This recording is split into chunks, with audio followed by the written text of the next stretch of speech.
Okay.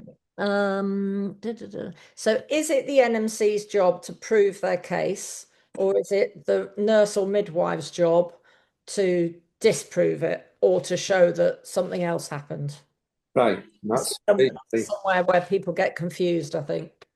that's reasonably easy and straightforward, and it's something that should be borne in mind very carefully. The NMC have got to prove a case.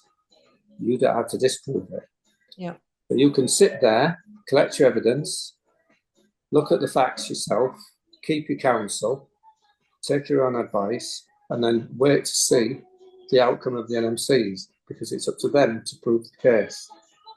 Even when it goes all the way to a potential panel hearing, the NMC are there to prove the case, and the registrant needs to disprove nothing until the case is proven.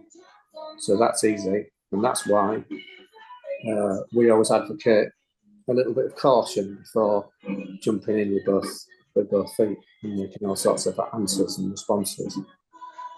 Because sometimes you can give information. It's not trying to be deceptive, but sometimes you can inadvertently put Yeah, in it a little bit, can't you, by saying, trying to be helpful rather than actually waiting and seeing what evidence they've got.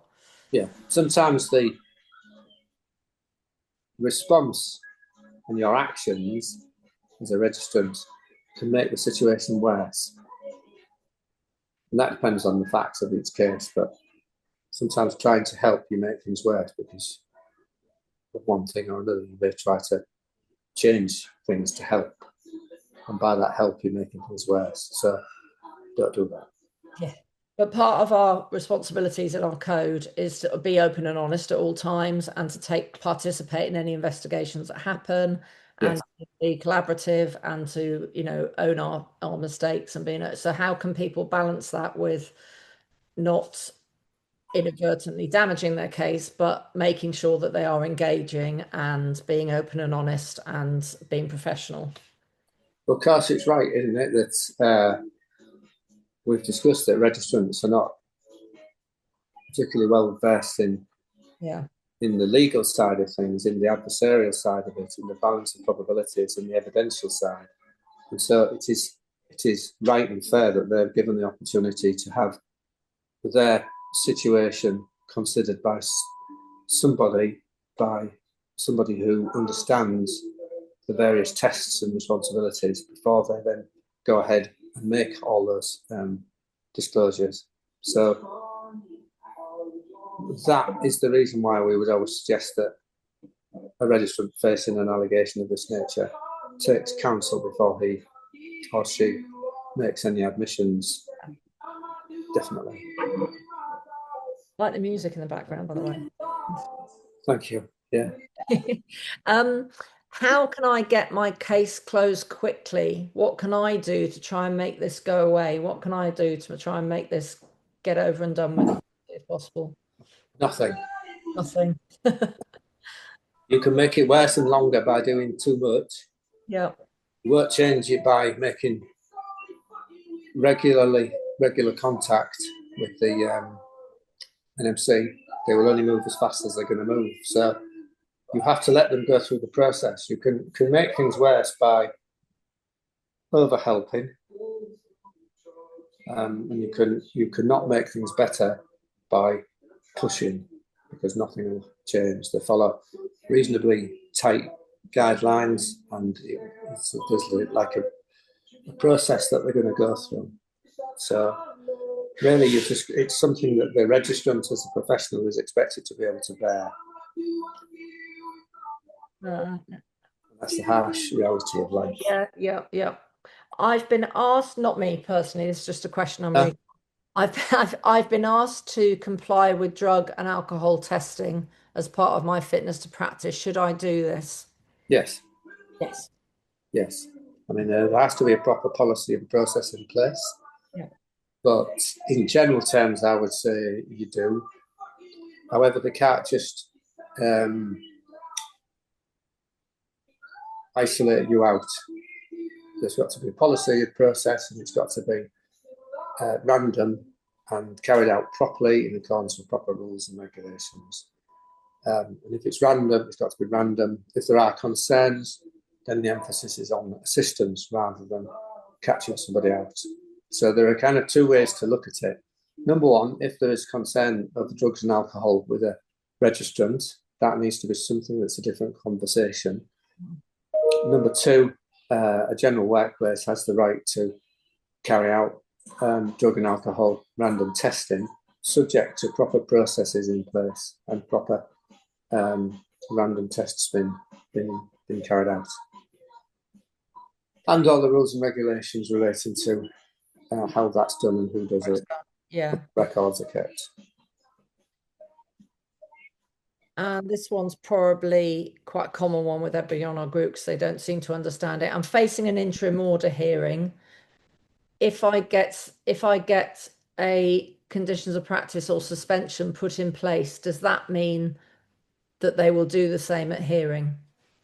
No, it didn't mean anything of the sort. The NMC have to carry out a fairly urgent risk assessment to look at the quality and nature of the allegations and then determine whether or not there is a concern, a risk to the public in allowing that particular registrant to practice. And that's a reasonably low bar, and so it's something that needs to be dealt with carefully. And if they then take the view there is a risk because of the seriousness of the concerns, then they can go on to impose a conditions of practice or a suspension. But that doesn't mean the end to it. You can still start working to change a suspension to a conditions of practice or a conditions of practice to a no order. So it's important that you grasp that really quickly and get on with it. Would you say that sometimes interim orders are quite a positive thing because they give people a chance to demonstrate improvement? Well, nobody likes to be restricted, and that can start problems with your employer. And nobody likes to lose their livelihood because a suspension effectively means you're not working. But there are things that can be done to mitigate it and to make it less painful, such as considering jobs with healthcare assistants or what have you, and NMC Watch will support and help that, and that's better than it used to be because of that. Yeah. But it can sometimes help because it becomes the sanction that they need to take a deep breath in some cases and consider what's going on and draw a line under it. And that can be the movement towards an effective, successful outcome on a panel hearing where the result is not a strike off or but more conditions of practice and a continuation of professional pin in place. Yeah. And then the last one I think is I've been suspended from the NMC for 18 months. So how am I supposed to show them that I've put right what went wrong? That's a very good question. Sometimes it's impossible, or it seems impossible. If you come into the 18th month of a suspension and you haven't anything in place, then that means you haven't been thinking about it.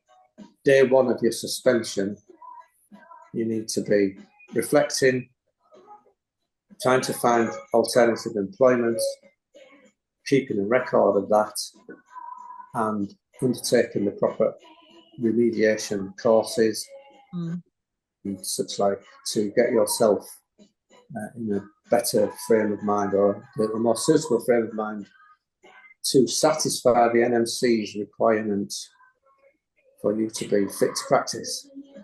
So day one, yes. If it's 18 months, you're a little bit late. Yeah. So right from the beginning, just plan what you want to do over that period of time to show. Yes. Yeah, definitely. And what sort of other jobs people could do, like healthcare assistant jobs or support workers? Healthcare assistants, social services, social need, anything really. I mean, anything that puts you in front of the public at the very least. Any job proves that you can work, and that gives you impetus. So any job really, but something in the healthcare professions is perfect. And it's like keeping those records, isn't it, of even the attempts that you've made to try and do Yes. it. Well, if you're not getting the jobs, just to try at least show that you're trying. Applications and knockbacks. So, Yeah, yeah. Brilliant. Thank you very much. okay, okay.